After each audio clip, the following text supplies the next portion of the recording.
उत्तरायण सूत्र के तीसरे अध्ययन में चत्तारि परमंगाणी विद्याणी दंदुणा मानुसत्तम सुविन श्रद्धा संयमन्य वीर्यम, चार परम दुर्लभ अंग हैं मनुष्यता, स्वयं, श्रुत ज्ञान, श्रद्धा और संयम में पराक्रम होना। सबसे पहले मनुष्य भव की दुर्लभता का वर्णन आया है। मनुष्यता दूसरी बात, मनुष्य भाव ही इतना दुर्लभ है। पूर्व में कितने भावों तक पुण्य के पुंज एकत्रित हो जाए और उसके बाद पूर्व के भाव में मनुष्य भाव में आने के 4 कारण विशिष्ट बताए हैं और वे 4 कारण हो जाए तो कहा जाता है मनुष्य भाव की प्राप्ति। 4 कारण बताए थे, प्रकृति की भद्रिकता, प्रकृति की विनीतता, सहनशीलता, उसी के साथ दूसरा दिया है दूसरे जीवों के प्रति अनुकंपा का भाव और माश्चर्य रहित, माश्चर्य में मद भी आ जाता है और ईर्ष्या भी आ जाता है। ये 4 कारण विशिष्ट थे, इस कारण से मनुष्य भाव मिला है। उस 4 कारणों में अभी पता लगा लेना, प्रकृति से आप सारे भद्र पुरुष हैं। प्रकृति की भद्रिकता है क्या? प्रकृति की भद्रिकता का विलोम होता है कुटिलता। छल, प्रपंच, कपट, मायाचारी, कर चोरी, ये सारी कुटिलता में आती है। तो पूर्व के भाव में, पूर्व का भाव पता नहीं कौन सा रहा होगा, वह नरक की रेंज का भी हो सकता है। पूर्व के भाव में 4 कारण विशेष, प्रकृति से भद्रिक, फिर प्रकृति की विनीतता, वर्तमान में वह विनीतता भी चली गई है और प्रकृति से भद्र सरल प्रकृति के भी नहीं। तीसरा आया है दूसरे जीवों के प्रति अनुकंपा का भाव। दूसरे जीव कौन कौन से? स्थावरकाय, केंद्रीय, तेंद्रीय, चौधरी, पंचेंद्रीय, त्रियंद्रीय और अन्य सारे मनुष्य, क्या उनके प्रति दया, अनुकंपा, करुणा का भाव आता है?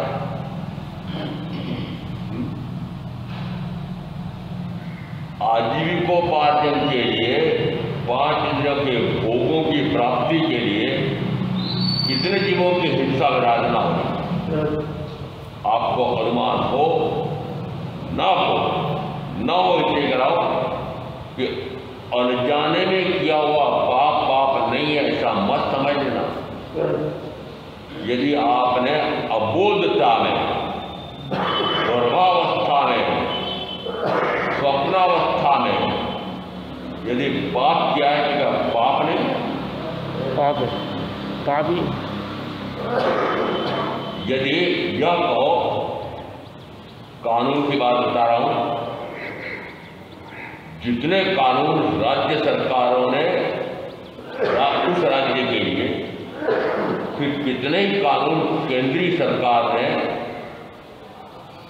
संसद ने इतने बनाए हैं कि उन सारे कानूनों को यदि सर्वोच्च न्यायालय का मुख्य न्यायाधिपति उसको पूछो तो उसको भी कौन से कानून है वकील बताता है।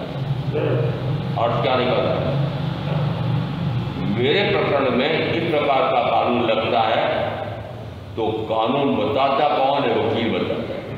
यदि सर्वोच्च न्यायालय का, उच्च न्यायालय का न्यायाधिपति भी संसद द्वारा या राज्य विधानपालिका द्वारा बनाए हुए कानून से पूर्णतः परिचित नहीं है, परंतु यदि आप कहें कि वे भी नहीं जानते हैं तो मैं कहाँ से जानूंगा?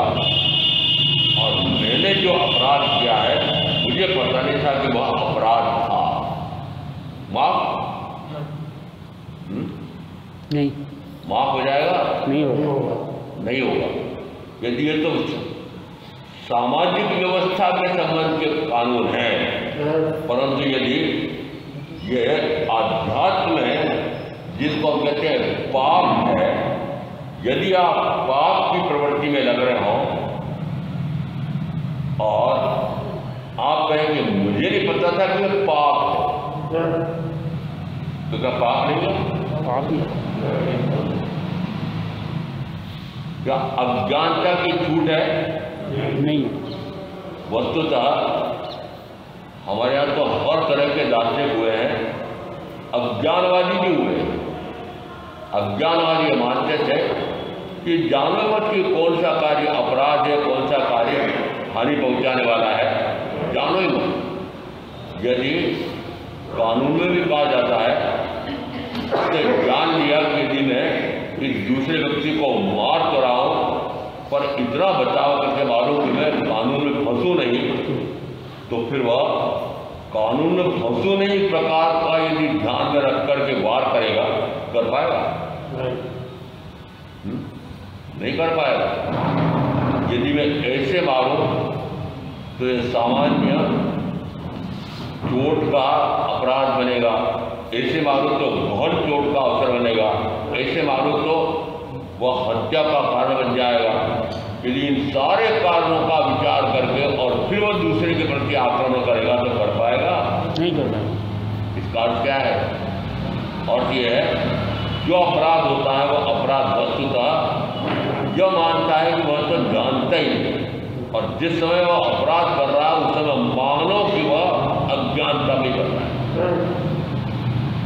जो आप पाप कर रहे हैं, हिंसा चला करके मिथ्या दर्शन चाहिए, तो प्रथमतः तो मैं पूछूं कि क्या आप इन पापों को पाप मानते ही हैं? एकाध की परीक्षा कर लो, अरे 18 में से एकाध पाप की परीक्षा आपसे कर लो। राग उसी में 18, क्या आपने राग को पाप माना?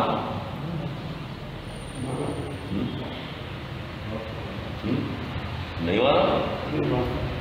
महाराज यदि राग ना हो, 5 इंद्रियों के मनोज्ञ साधन सुविधाएं मिले तो रति भाव ना हो,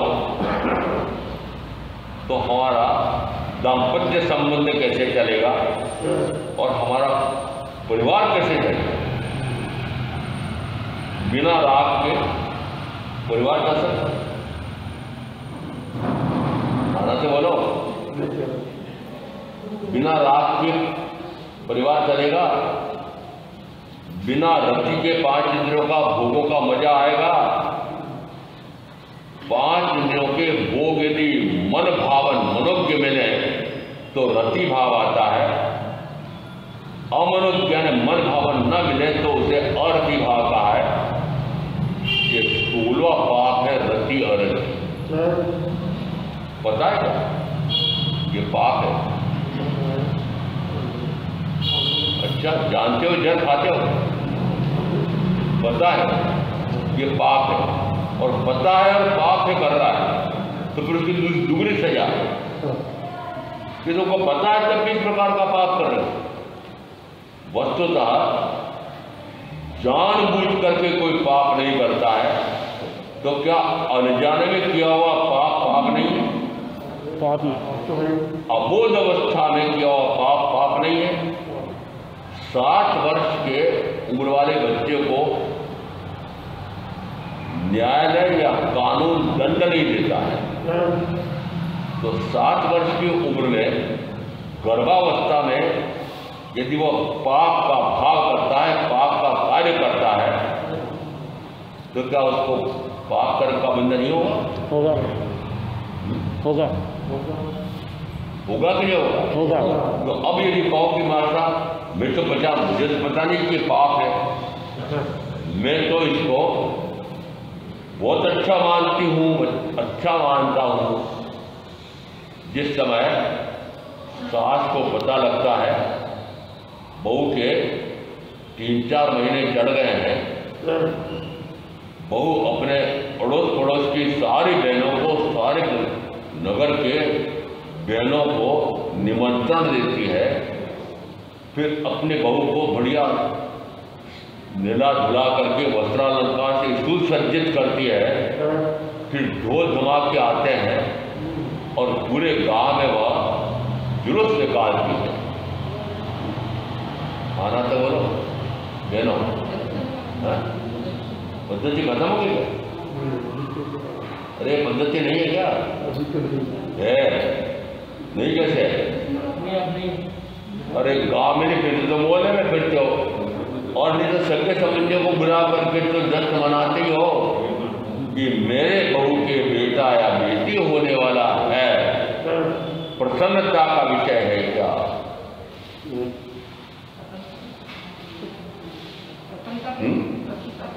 यदि पता लग जाए कि बेटा होने वाला है तो बताओ प्रसन्न होगी कि नहीं होगी? और मैं कहूं कि वह बेटे बहू ने जो पाप किया उसका फल है। कौन सा पाप किया बेटे बहू ने?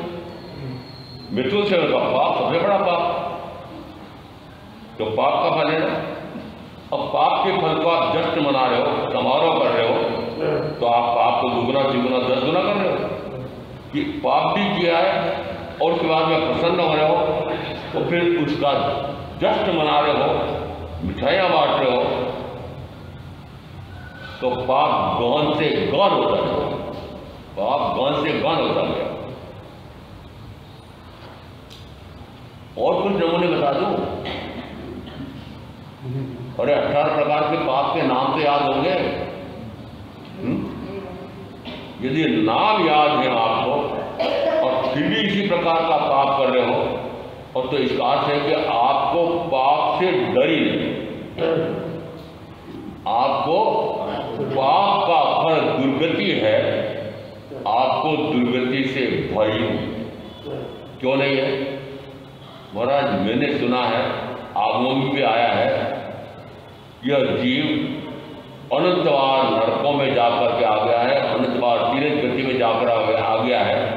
जब मैं इतनी बार जाके आ गया हूं और चला जाऊंगा, जाना चाहते हो? जाना तो नहीं चाहते नरक गति में, तीर्थ गति में, पर काम कौन से करते?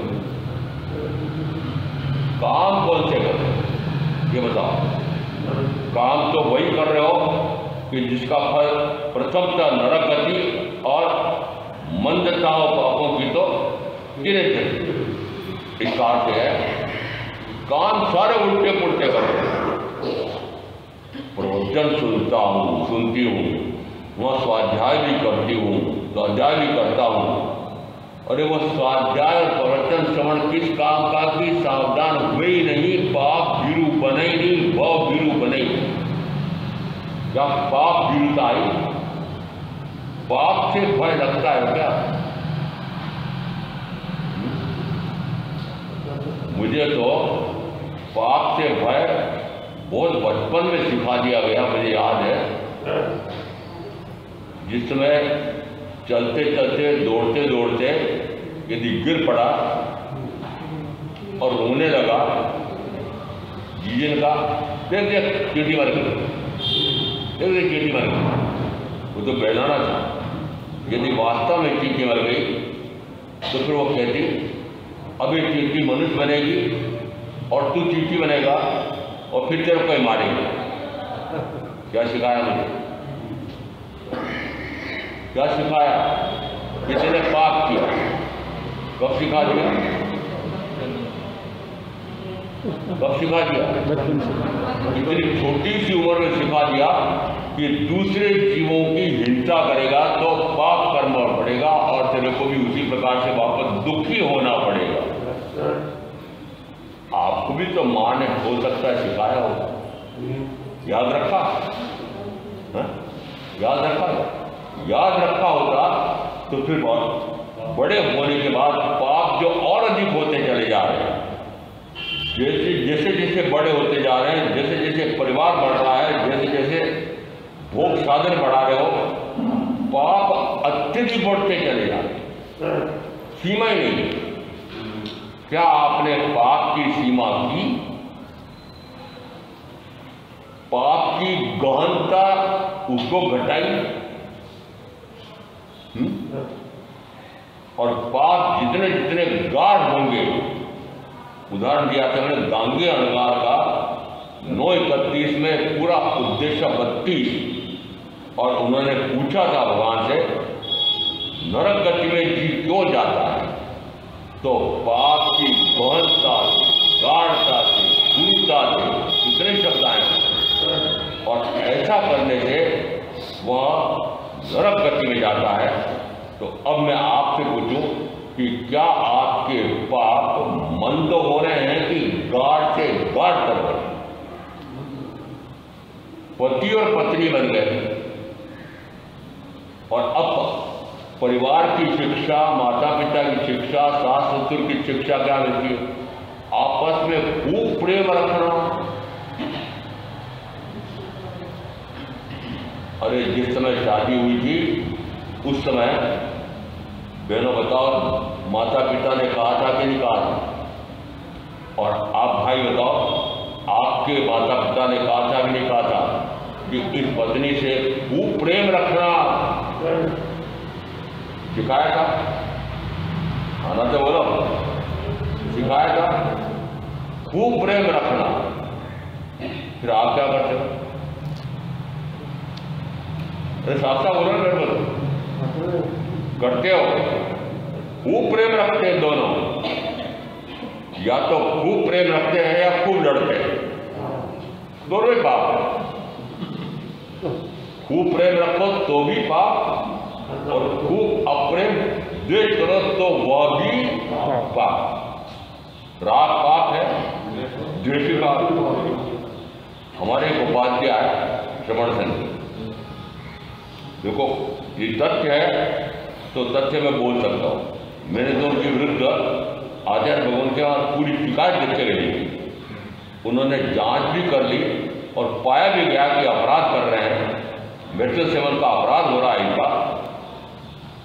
और मैंने आपको पहले कहा था, हमारे आचार्य के हाथ में डंडा तो है पर वो मोम का, कोई कार्रवाई नहीं। वे प्रवीण जी उपाध्याय प्रवर कहलाते हैं, और नव दंपत्ति के जोड़ों को बिठाते हैं, 100 दंपत्ति बैठते हैं, और उन 100 दंपत्तियों को वे क्या सिखाते होंगे 3 दिन का शिविर लगा के?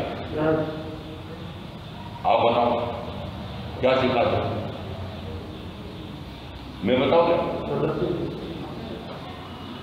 अंग्रेजी का नाम है उनका, तो मैं हिंदी कर रहा हूँ कि पति पत्नी मिलकर के और दाम्पत्य संबंधों का ऐसा निर्वाह करो कि खूब मजे में जीवन बीते,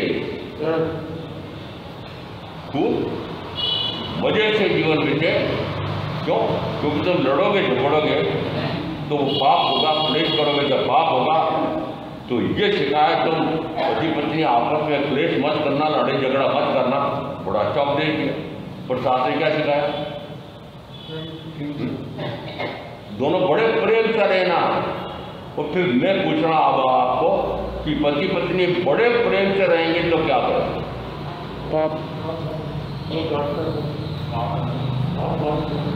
मुख्यतः 5 इंद्रिय का भोग, और वैसे देखा जाए तो 5 इंद्रियों का भोग। इसका अर्थ है यदि वे पति पत्नी प्रेम से रहेंगे तो भी पाप है, और क्लेश करेंगे तो भी पाप है। अब आप क्या बचोगे? महावीर ने क्या कहा? न पाप न पुण्य, न पुण्य,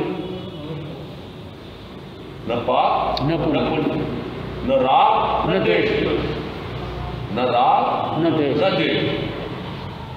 दोनों है कि 18 प्रकार के पाप है। तो आप न तो दोनों पति पत्नी मिलकर के, परिवार मिलकर के राग कर सकते हो और न द्वेष कर सकते हो। तो महावीर ने कहा कि यदि तुम करोगे तो पाप करके दुर्गति में जाकर के दुखी हो जाओगे। और फिर भी आप सोचते किसने देखा? आप ये बेखबर होकर के पाप क्यों कर रहे हो? आप सोचते किसने देखा? कहाँ है नरक गति? आपके नई पीढ़ी वाले बच्चे, कहाँ है नरक गति? यदि कहते हो कि इस पृथ्वी के नीचे नीचे 7 नारकियां हैं, आगे में वर्णन है कि 7 नारकियां ये पृथ्वी के नीचे ही नीचे। पृथ्वी को तो मनुष्यों ने कितना खोद डाला, यहाँ तक कि समुद्रों में सैकड़ों फीट अंदर गहरे कुएं बना करके उसमें पेट्रोल निकाल दिया। अब आपके बच्चे पूछते हैं और यदि नरक होता तो कहीं न कहीं नरक के टकराते तो सही लोग, तो कहाँ नरक? यदि कहते हो कि स्वर्ग भी है, ऊपर आकाश में स्वर्ग है, तो फिर ये इतने हवाई जहाज और उसके बाद फिर आगे इस प्रकार के अब ऐसे प्रक्षेपास्त्र बना लिए हैं जो वहाँ कितनी दूर तक मार करने वाले। फिर इस प्रकार का एक उपग्रह ऊपर लगा करके और स्थिर कर दिया है, और वो लाखों मील ऊपर यदि इस प्रकार का एक उपग्रह है और वहाँ से चुपचाप आप सारों के चित्र ले रहा है, निरंतर ले रहा है।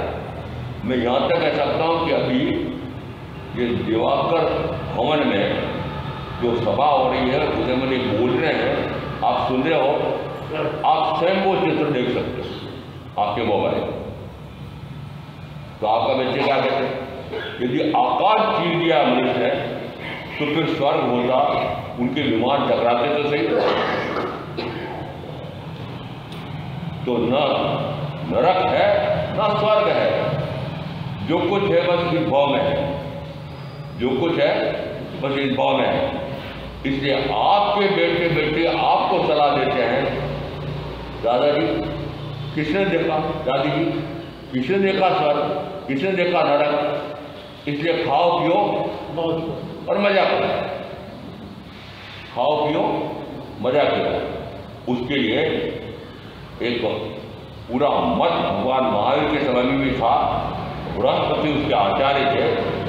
उन्होंने कहा न कोई पूर्व भव है, न कोई पश्चात भव है, न स्वर्ग है, न नरक है, वर्तमान का भव मात्र एक मात्र भव है, यह मनुष्य भव। इसलिए इस मनुष्य भव में जो कुछ आपको मिला है, भोग के साधन जो जो मिले हैं उनका खूब भोग भोगो, और भोग के साधन कम पड़ रहे हों तो फिर एक उक्ति उस समय की आई है, ऋणम कृत्वा व्रतम पीवे यावत जीवे सुखम जीवे, कि जब तक जियो सुख पूर्वक जियो, चाहे ऋण लेना करना पड़े, चाहे ऋण लेना पड़े। आज मैं आपकी चर्या जानता हूँ, किसी भी कार्य के लिए आपको यदि ऋण चाहिए, मात्र आपके भवन में सोफा आदि लगाने हो, सारी साज सज्जा करना हो, तो बैंक उसके लिए भी कर्ज देने के लिए तैयार, भवन बनाना हो तो तैयार, उसके लिए तैयार, जो जो कार्य करना हो बैंक तैयार है कि नहीं है? और एक एक व्यक्ति का इस प्रकार का ऋण गिनो और पूरे भारतवर्ष का ऋण गिनो। भारतवर्ष की सरकार, केंद्रीय सरकार, फिर अलग अलग राज्यों की सरकारें, इन्होंने जो विदेशों से कर्ज ले रखा है, आपको कभी अनुमान है कि कितने करोड़ का कर्ज, करोड़ का कर्ज किसके ऊपर है? जनता के ऊपर। ये जो आपको बहुत सुख साधन की सुविधाएं आ रही है, ये विदेशों से कर्ज के कारण से, आपको पता नहीं है, और अब नहीं पता हो तो आपके गूगल महादेव से पूछना, किससे पूछना? गूगल महादेव से पूछना कि भारतवर्ष पर विदेशियों का कितना कर्जा है और भारत के प्रत्येक नागरिक पर कितना कर्जा है। तो वो जो उस समय चारवाक ने कहा था, चारवाक पद कह रहा था, बृहस्पति ने कहा था, ऋणम कृत्वा व्रतम पीवे, कि ऋण करना पड़े तब भी ऋण करो और घी पियो। घी पियो ने 5 इंद्रियों के सुख ठक करके भोगो, क्या ऋण करना पड़े। और मैं जानता हूं आज कोई भी ऐसा भाई मुझे बता दो कि जिसके माथे पर कोई ऋण नहीं बचा है। पुरानी पद्धति में जानता हूँ, पुराने लोग कहते हैं कि देखो घर की व्यवस्था यह मात्र अपनी चादर है वहां तक फैला के सोना। यदि चादर छोटी है तो सिकुड़ के सो जाना, बड़ी है तो फैल के सो जाना। और क्या निकल रहा है कि आपके पास यदि धन का, साधनों का इतना अधिक नहीं है, अधिक नहीं है, तो फिर अपनी आवश्यकताएं सीमित रखना, कर्जा करके मत भोगना। ये बड़ों की शिक्षा मुझे याद है, आपको याद है क्या आपके बड़ों ने यह नहीं कहा था यदि तुम्हारे पास भोग के साधन नहीं है तो कर्जा कर लेना, मत करना। व्यापार भी करना हो तो अपनी पूंजी जोड़ जोड़ करके करना, उसमें कर्जा मत लेना। क्यों कहा? क्यों कहा? वो कर्ज का भार आपको पता नहीं है।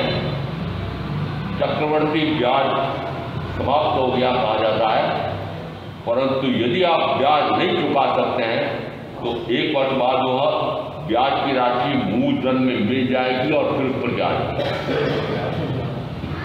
तो चक्रवर्ती क्या कह रहे हैं? और कौन ऐसा व्यक्ति है कि जो बैंक के कर्ज से मुक्त है या और किसी बड़ी कंपनी, व्यापारिक कंपनी उससे कर्ज से मुक्त है? पूछना अपने बच्चों को, पूछना, बड़ों को पूछना कि मेरे यहाँ इतना जो धन आ रहा है वो कैसे आ रहा है? इतने सुख साधन की सामग्री आप ला रहे हो, वो कहाँ से ला रहे हो? मैं बता सकता हूँ।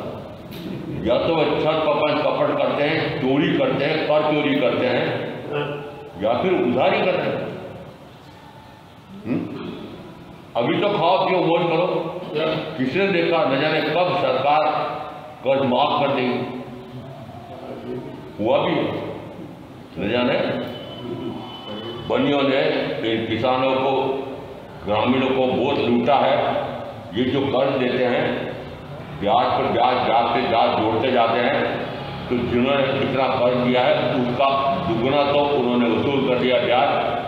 और सारे किसानों, सारे मजदूरों, इन बनियों से जिनको ब्याज पर पैसा लिया तुमने, अब कोई चुकाने की जरूरत नहीं। ऐसा भी हुआ है, ऐसा भी हुआ है। सरकार लगान माफ कर देती है, ऐसा भी हुआ है। अटका निकल रहा है। इसलिए ऋण करो और खूब खाओ पियो मत रहो, न जाने कब ऋण से मुक्त कर देगी सरकारें। आज भी बदलती है। इसका अर्थ है आज भी आपने इस प्रकार का सिद्धांत अपना रखा है। अब जो आपके बेटे बेटी पोते पोती कहते हैं कहाँ स्वर्ग है कहाँ नरक है, यदि केवली की वाणी में आया है स्वर्ग और नरक ना होता तो केवली बताते। यदि स्वर्ग है ऐसा उन्होंने बताया और आप पुण्य का कार्य करते हैं, वहाँ जाकर के आपको 5 इंद्रियों के सुख मिलते हैं, इस कारण से आप पुण्य कर रहे हैं, तो क्या उसका लाभ महावीर को मुझे मिलने वाला है? यदि उसके स्थान पर आप पाप करते हैं और मैं कहूँ देखो पाप के कारण नरक में धीरे में जाकर दुखी होना पड़ेगा, और आप ना करो तो आपको दुखी नहीं होना पड़ेगा, मुझे उससे क्या लाभ? मुझे इससे क्या लाभ? तो फिर महावीर ने स्वर्ग और नरक नहीं होता तो क्या मात्र आपको प्रलोभन देने के लिए, मात्र आपको पाप से डरने के लिए इस प्रकार के नरक और चीज बताया, स्वर्ग नरक बताया?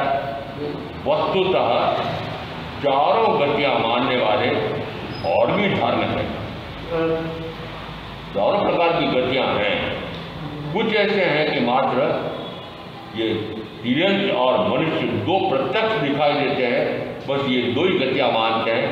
और आपके बेटे बेटे पोते पोती यदि दो को भी मानने कर लें तो भी मानो बहुत सारा बच जाओगे, ये भी बच जाएंगे कि यदि इस प्रकार के पाप की गाढ़ता नहीं है, मंदता है, तो तिरंज गति में आ जाएगा। और तिरंज गति के दुख तो आप प्रत्यक्ष देख सकते हैं। तिरंज में ये जो इतने पशु पक्षी हैं ये किस में आ रहे हैं? तीन धीरे धीरे। और नीचे चलो, 2 इंद्रिय वाले, 3 इंद्रिय वाले, 4 इंद्रिय वाले, 5 इंद्रिय वाले, फिर 1 इंद्रिय वाले, प्रत्युकायिक, अपकायिक, चौकायिक, वायुकायिक, वनस्पतिकायिक, ये सारे जीव हैं। जीव है। क्या आप इन जीवों को दुखी नहीं कर रहे? कर रहे हैं। मात्र अपने शरीर सुख, इंद्रिय सुख के पीछे ये प्रत्युकायिक, अपकायिक, चौकायिक, वायुकायिक, वनस्पतिकायिक, स्थावर काल के जीवों का तो पारी सीमा ही नहीं। कितने जीवों की हिंसा विराधना निरंतर हो। आपके घर परिवार में क्या स्थावर काल के जीवों की सीमा है? मैं उदाहरण अवश्य दे सकता हूँ। यदि यहाँ कहते हैं पानी, नगर पालिका का मात्र 1 दिन छोड़ के 1 दिन आता है, तो फिर पानी कितना एकत्रित करती हो? मैंने देखा वो 1 इंच की नली, और उदाहरण दे रहा हूँ, वो 1 इंच की नली का जिस समय वो देखता है फर्श, और फर्श धोनी है, मकान के बाहर की सीढ़ियाँ धोनी है, सड़क, उस पर भी वो कचरा है, तो उस नली के उस पानी के दबाव से हटाना चाहिए। हो रहा है? जैनी कर रहे हैं, और मैं देखता हूँ कि जैनी भी ऐसा कर रहे हैं। तो बताऊँ भय है उनको, अगर इतने जीवों की हिंसा विराधना कर रहा हूँ, और मात्र वो अपकाय के जीवों की हिंसा है क्या? यदि वो पानी आज जो आप पी रहे हैं, ये सहज में, तालाब में, बांधों में एकत्रित होने वाला वही पानी है। उस पानी के शुद्धिकरण के लिए कितना खर्च हो रहा है, और उस पानी में जो शुद्धिकरण करने के लिए जो रासायनिक पदार्थ मिलाए जाते हैं, उसका असर उस पानी पर आएगा कि नहीं आएगा? ये रोग इतने क्यों हो? और आज वैज्ञानिक मानते हैं कि पानी की खराबी से बहुत सारे रोग आते हैं। आपने कभी ध्यान रखा कि आप पानी को कितना खराब कर रहे हैं? जितना पानी आप गटर में भेज रहे हैं, वो कहाँ जा रहा है? कहाँ जा रहा है? और मैं कहाँ का उदाहरण दूँ? मैं बहुत पहले का उदाहरण है, दिल्ली का उदाहरण दे देता हूँ। महानगर, राजधानी पूरे देश की, वहाँ की गटरें, एक न्यू फ्रेंड्स कॉलोनी में हम रुके थे, वहाँ पास में पानी शुद्धिकरण का एक बहुत बड़ा संयंत्र लगा हुआ, और वो गटरों का पानी सारा का सारा पहले एक तालाब में इकट्ठा होता है, और फिर वापस संयंत्र ऐसा लगा हुआ है कि उस सारे गटर के पानी की अशुद्धि छांट करके पानी को शुद्ध करके आपको वापस वही पिला रहे। तो क्या पी रहे हो? गटर का पानी पी रहे हो? उस गटर के पानी में क्या क्या है? गोबर गोमूत्र है, मनुष्यों का मलमूत्र है, कितना कल कारखानों का रासायनिक पदार्थों का जौर है, ये सारा उसमें है। क्या सारा शुद्ध हो जाएगा? और शुद्ध हो भी जाएगा तो मां संयंत्रों में रुपया कितना खर्च हो रहा है? और मैं बता सकता हूं कि जिस समय में दूसरी तीसरी चौथी पांचवी वहां पढ़ता था, उस समय मात्र प्रातःकाल शौच के लिए एक छोटी लोटी होती थी, उतना पानी मिलता था। वापस आकर के हाथ पैर मुंह धोने के लिए फिर मुश्किल से आधा लीटर पानी मिलता था, और नहाना और कपड़े धोना प्रतिदिन होता ही नहीं। मात्र रविवार की, यहां तक कह सकता हूं कि मैंने मात्र 1 महीने में 1 बार नहाना, और वस्त्र धोना 1 महीने में 1 बार। 15-15 दिन तक, 10-10 दिन तक वस्त्र वेग के वेग चल रहे हैं। आज प्रतिदिन नहीं, यदि सुबह पहने और शाम को किसी प्रीति भोज में जाना है तो शाम को फिर नए धुले हुए प्रेस किए हो। बताओ उसके कारण से आपके कितने जीवों की हिंसा, मात्र प्रत्युकायिक नहीं, प्रत्युकायिक, आपकायिक, देवकायिक, वायुकायिक, वनस्पतिकायिक और के बाद में फिर बेंद्री, तेंद्री, चौंद्री, पंचेंद्री सारे जीवों की हिंसा हो रही है। यदि आपने पंखा लगाया है तो क्या मात्र वायुकायिक की हो रही है? यदि आपने कूलर लगाया तो क्या मात्र अपकायिक की हो रही है? यदि आपने वातानुकूलित यंत्र लगाया तो क्या मात्र उतनी ही हिंसा हो रही है? क्या आप एक के बाद एक आगे से आगे सुख सुविधाएं बढ़ा रहे हैं कि घटा रहे हैं? बढ़ा रहे हो कि घटा रहे हैं? किसी भी इंद्रिय विषय के सुख की साधन सुविधाएं निरंतर बढ़ाने का कार्य कर रहे हो, और जितनी बाहर की सुख सुविधाएं बढ़ाओगे उतनी उतनी जीव हिंसा बढ़ती जाएगी। आपको डरेंगे? आपको डरेंगे? जिस कमरे को, जिस भवन को, जिस पूरे रेल को गर्मी के दिनों में ठंडा करती है वातानुकूलित यंत्र, क्या करता है? ठंडा कैसे करता है कि उस कमरे में, उस डब्बे में जो गर्मी है उसको खींचता है, फिर खींच के करेगा क्या? बाहर खींचेगा, फेंकेगा करेगा। और कभी देखना कि उस रेल के इंजन के पास फिर एक और इसी प्रकार का डब्बा होता बहुत बड़ा, उस डब्बे के सामने आप 2 मिनट नहीं रुक सकते, इतनी गर्मी फेंक रहा है। वो इतनी गर्मी कहाँ से आ रही है? यदि मनुष्य भी जरूरत मर जाए तो फिर बेंद्री, तेंद्री, चौंद्री, पंचेंद्री कितने जीवों की हिंसा और घात हो रही। और यदि मैं कहूं कि नरक गति में जाने के 4 कारण आए हैं, उसमें पंचेंद्री जीवों की घात उपघात यह भी एक कारण है। आपके खाने पीने की, पहनने ओढ़ने की और जितनी साज सज्जा की सामग्री है वह क्या ग्रामीण उद्योग, गृह उद्योग से आ रही है? कपड़ा क्या आप सूत हाथ से काट करके फिर गांव के उस जुलाई के द्वारा बुन करके और वह कपड़ा पहनते हो?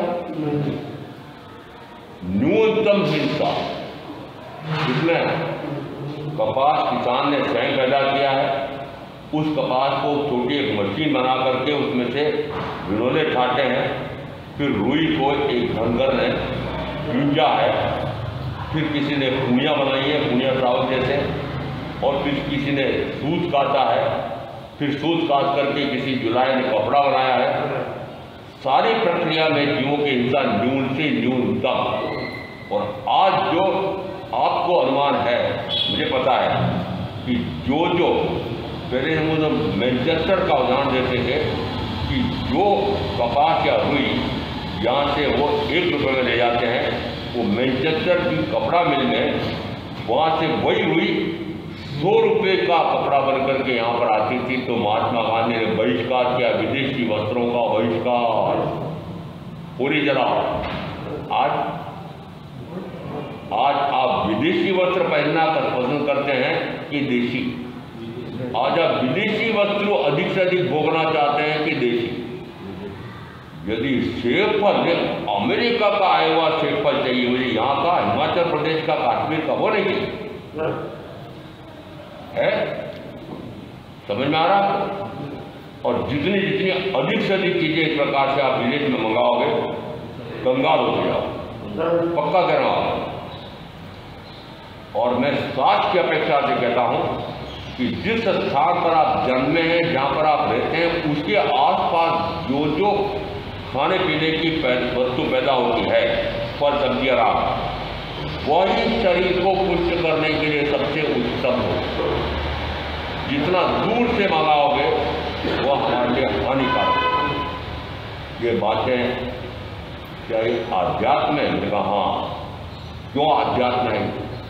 यदि मैं कह रहा हूँ कि 4 कारण ऐसे हैं कि जिसके कारण से मनुष्य भाव में जीव आता है। फिर आया कि 4 कारण ऐसे हैं कि जिससे वह तीव्र गति में जाता है।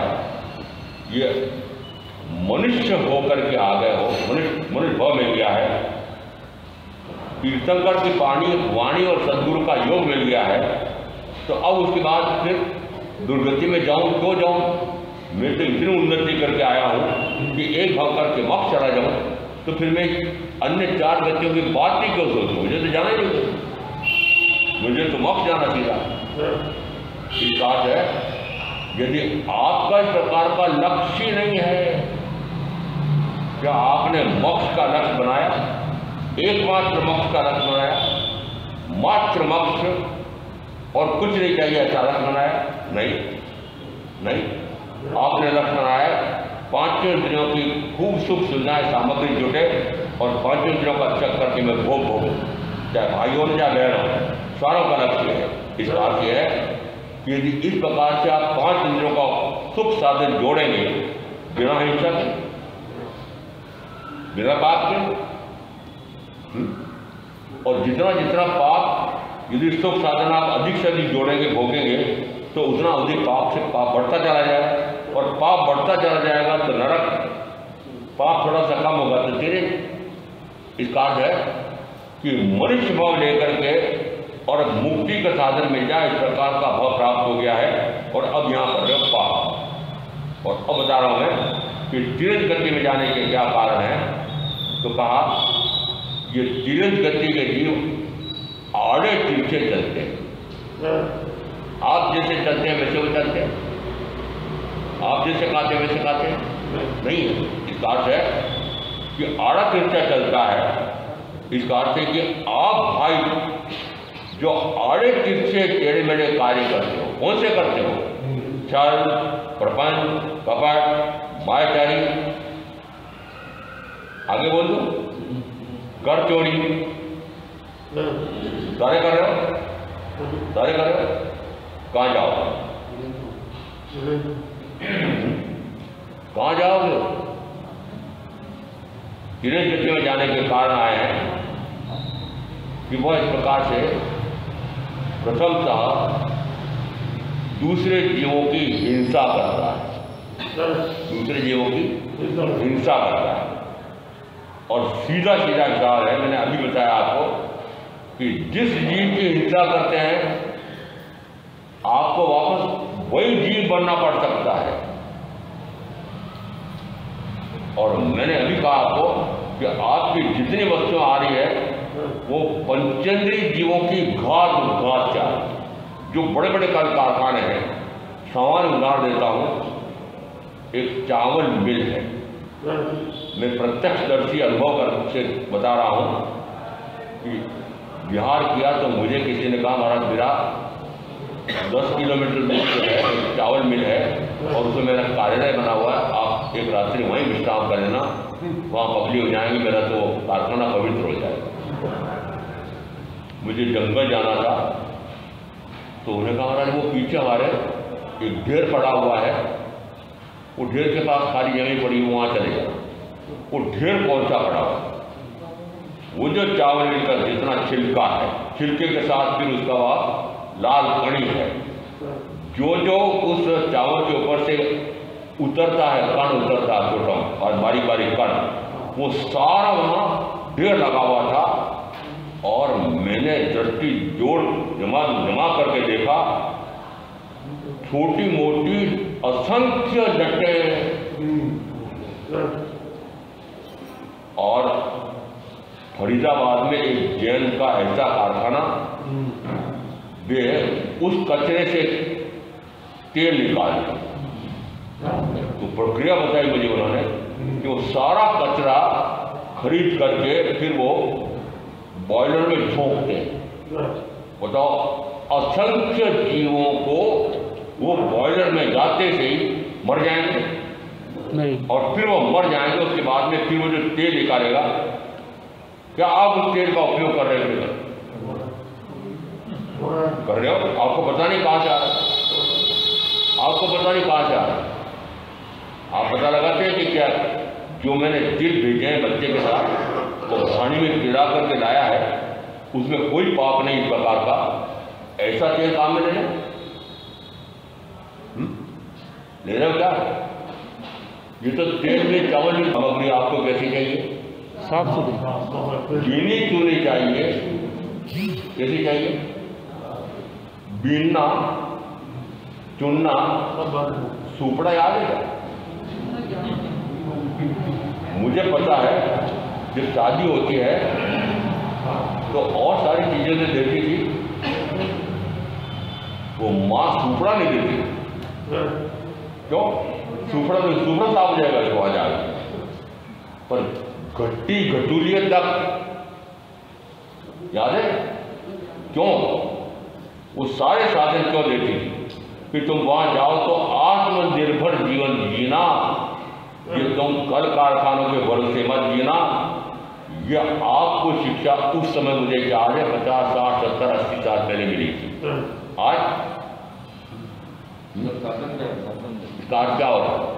इसका अर्थ है कि आज जो आप सामग्री प्राप्त कर रहे हैं वो कितने जीवों की हिंसा के कारण से प्राप्त हो, और तेज गति में जाने के कारण ये इसमें कि वह इस प्रकार से एक इंद्रिय से लगा करके 5 इंद्रियों के जीवों की हिंसा विराधना करता है,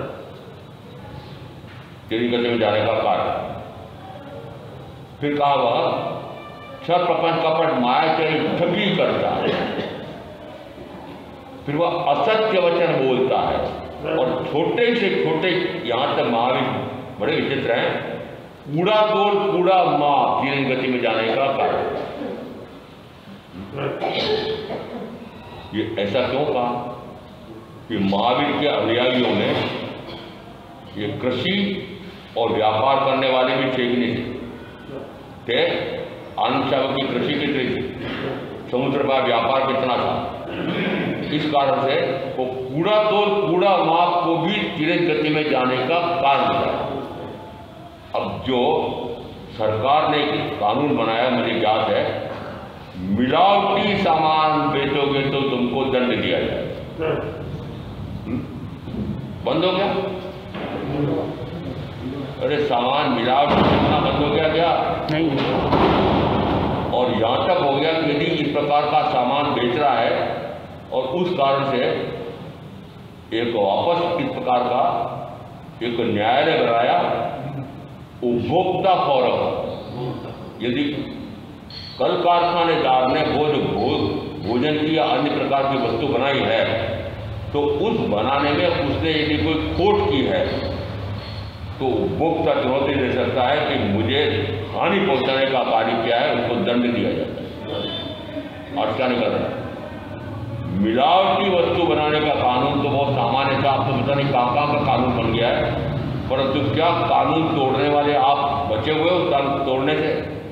जितने कहते हैं सरकार डार तो जनता पार, जितने कानून सरकार बनाती है आप सारे प्रकार के हो उन कानून में गलियां निकाल देते हैं। सही बात है, ये कानून में गलियां निकाल करके जो कार्य कर रहे हो वो छल प्रपंच कपट कायाचारी चोरी ठगी नहीं है। ये 4 कारण यदि अधिक हैं, जिस समय अगले भाव का आयु बनना है उस समय कहा जाओगे नरक। अब ढूंढ लेना कि आपके जीवन में 4 कारण है कभी। मनुष्य भाव के जाने के कारण हो गए, तीव्र गति में जाने के कारण हो गए, अब थोड़ा सा नरक गति में जाने के कारण भी समझ लो। यदि वह 5 इंद्रियों के जीवों की घात करता है, एक कारण।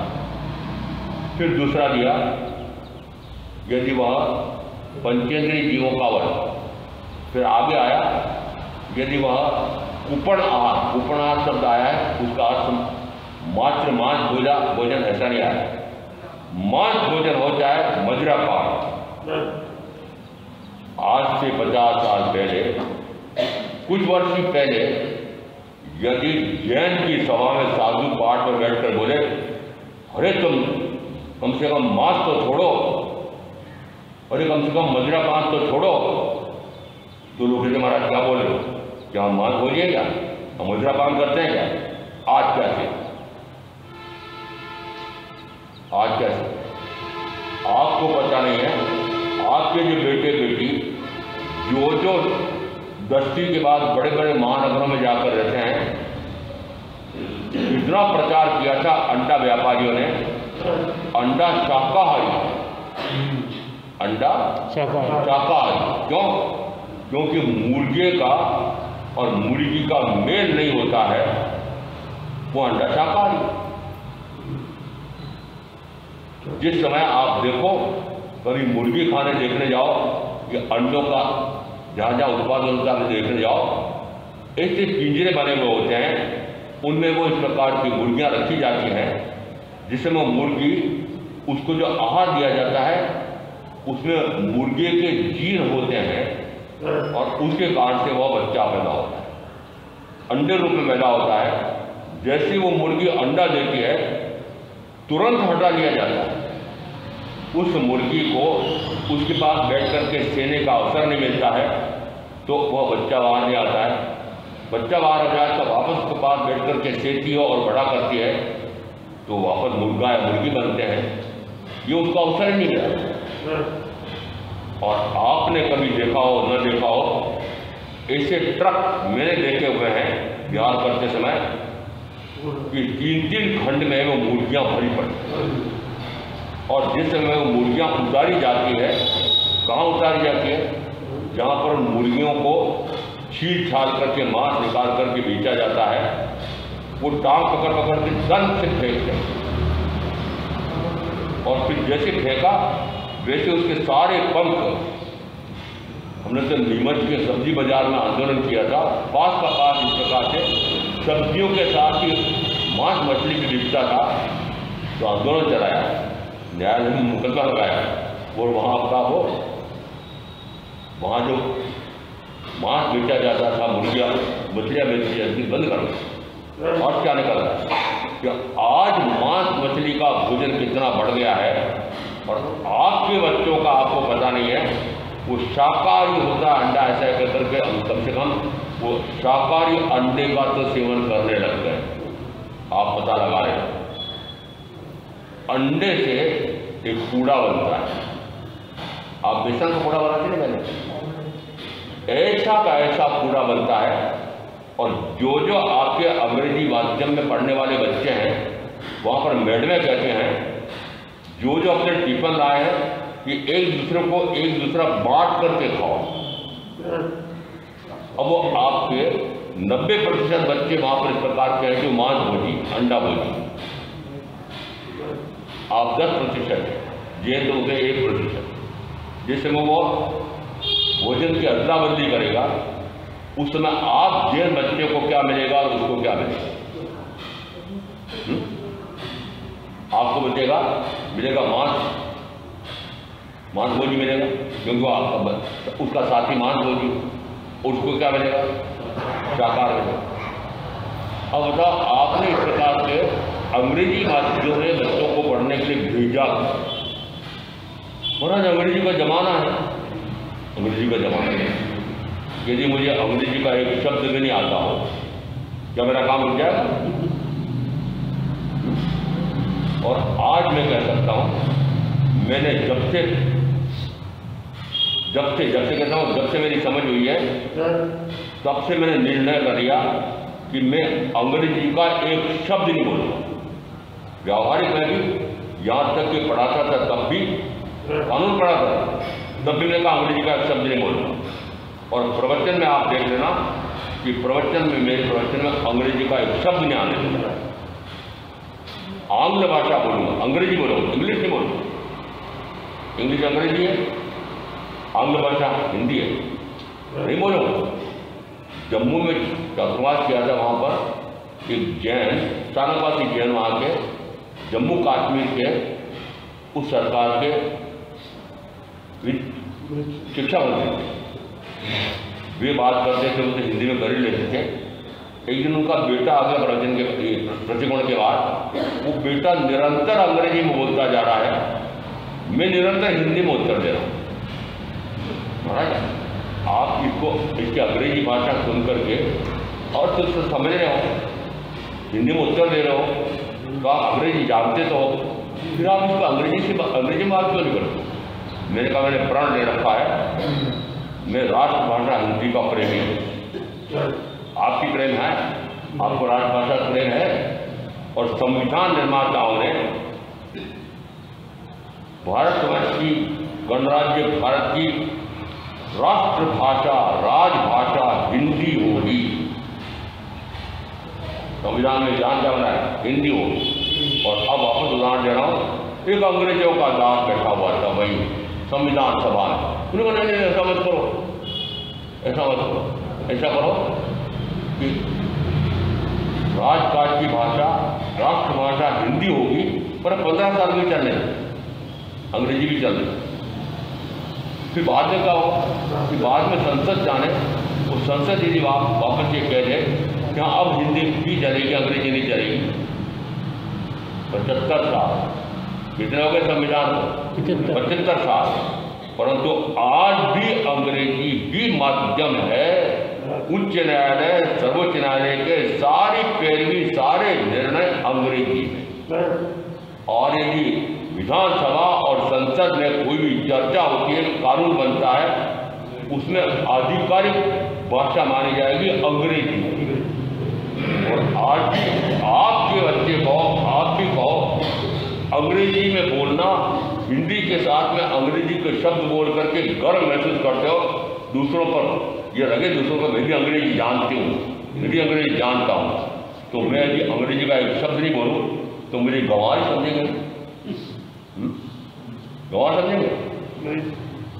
अरे मैं जिस प्रकार की हिंदी बोलता आप बोल सकते हो, शुद्ध संस्कृत की हिंदी।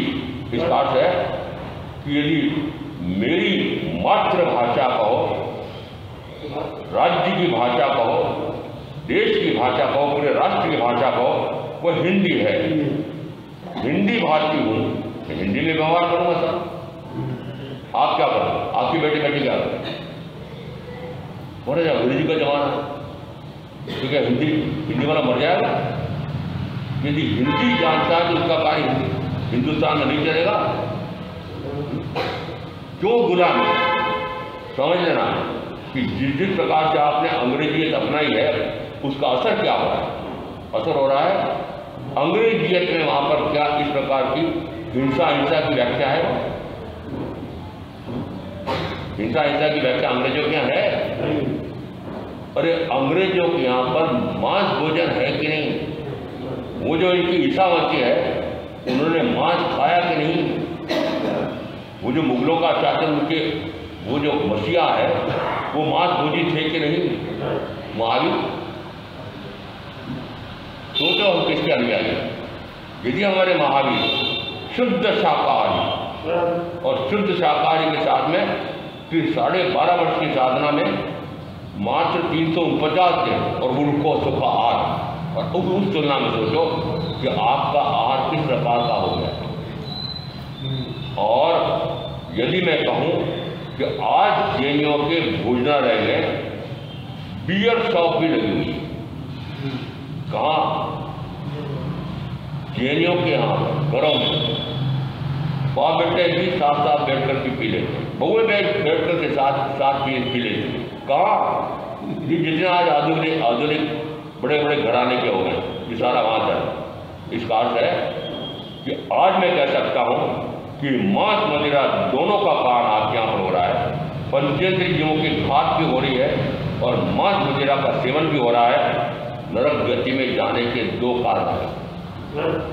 बचे हुए हो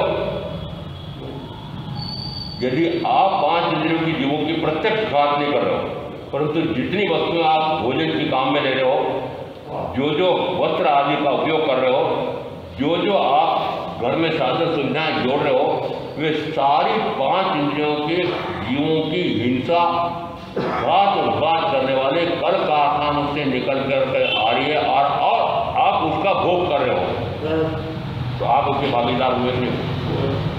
आपके लिए पैदा कर रहा हो कारखानेदार, और इतने जीवों की हिंसा हो रही है। अभी हमने उदाहरण दिया, वो चावल मिल का हो, दाल मिल का हो, जिसमें वो पंखे चलते हैं, एकदम से बिजली बटन दबाया और उसमें यदि कबूतर है, चिड़िया है, चूहे हैं, ये फंसे हुए हैं, एकदम से बटन लगाया और वो सारे मरे।